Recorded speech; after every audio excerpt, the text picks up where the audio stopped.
So we had episode 2. And as you all know, when we talked about episode 2, we were going into the marriage scene. Once again, like I told you, my first marriage, I was married, things were good. I can't complain. But I got caught up. I got caught up in working hard all the time. And sometimes you just get so caught up in your work that what happens is your children and your wife become secondary. And yeah, you do things around the house, but eventually it's going to destroy whatever you have achieved. So as time went on, I found myself being out in the streets, hanging out in the streets, going out on my own, this and that, not caring about anything. And in the process of that, me not caring caused my wife not to care. And then we started arguing with one another. And as you know, when you got children in the presence, that's the wrong thing. And she asked me to leave. It got to the point that I had left. I wound up moving out, and the next step was going to go through the big divorce. And I tell you, I was hoping that it would never gotten to that point. And I was hoping, and I was living somewhere else, and I was going to come there one day. I remember going back one day because I talked to her father, and I said, I'm going to go back and I'm going to try to make it work. And I showed up there, and I don't know why. Maybe it was just who I am. The kids were upstairs sleeping, and things had already went sour. You know, I did some things I wasn't happy about, and she just didn't feel safe in my presence.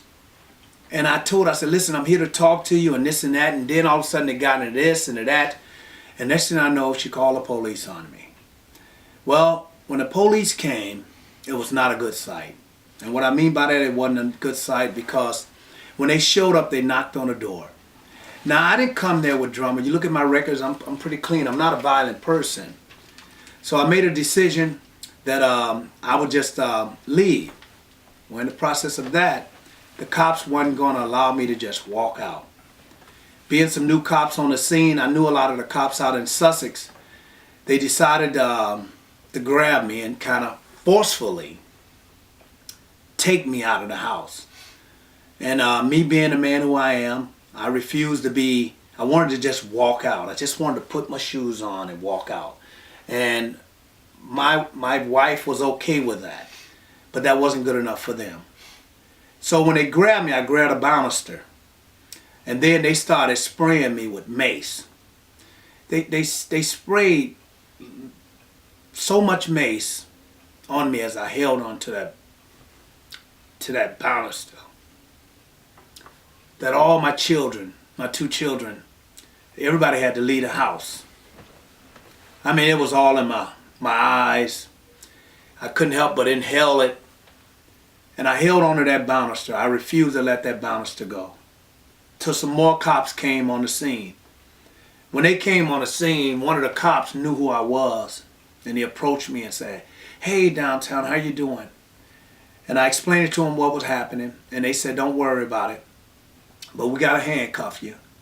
And they took me and brought me off of there. And he said, we need you to get down. And I got down. And they put the handcuffs on me. And in the process of that, when the paramedics got there, I worked for Quad Graphics. One of the ladies who worked at Quad Graphics showed up. And they took me outside and they started spraying my eyes out with water because of the burn and what else was going on. And then they took me to jail. I think I spent probably I wasn't even there long. They had wind up dropping all the charges. And I pretty much knew why. Because of what they did, it was wrong. So that night I kind of went home and just shaking and shivering, and I went through a withdrawal with the all the mace that had got sprayed on me.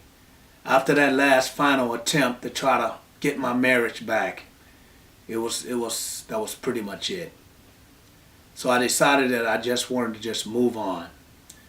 In the process of that, things started happening. I didn't try to drag my wife to court. I wanted to make it easy.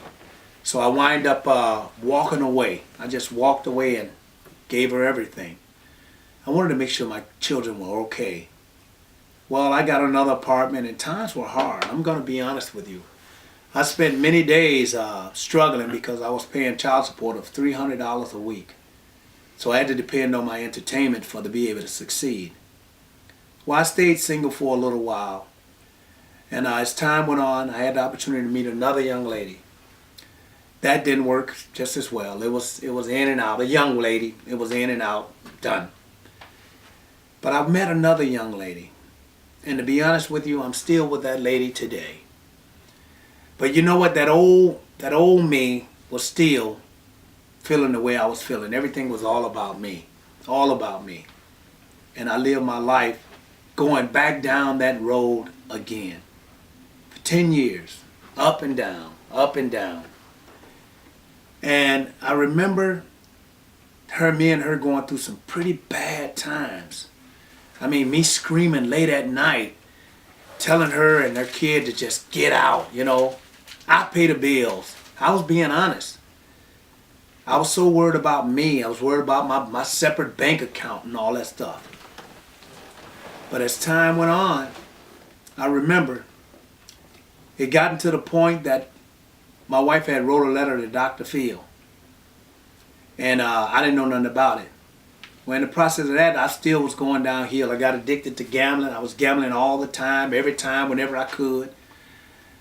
My wife knew I wasn't cheating on her, but she knew I was doing something. Until I hit rock bottom and I had no more money and electric got cut off and everything else. My wife said that was enough. She had started setting things in motion. And that motion probably was going to be to leave me. I remember going back to work that day, and I was decided to go out and sit in my car. I turned on the radio, 107.7. Tony Evans came on and started talking about a kingdom man. I believed in Jesus, but I didn't live by it. I believed in God, and I didn't live by it. I was aware of the Holy Spirit. I used them for my own advantage, even in the midst of gambling. All the things I did, I used them in the wrong advantage. I remember sitting there, and he spoke to me as a kingdom man. And I said to myself, I said, wow. That was the day I went home and I told my wife, I said, listen, don't trust me, but I want you to put your trust in Jesus Christ. I said, he will make a change. Stay tuned for the next episode.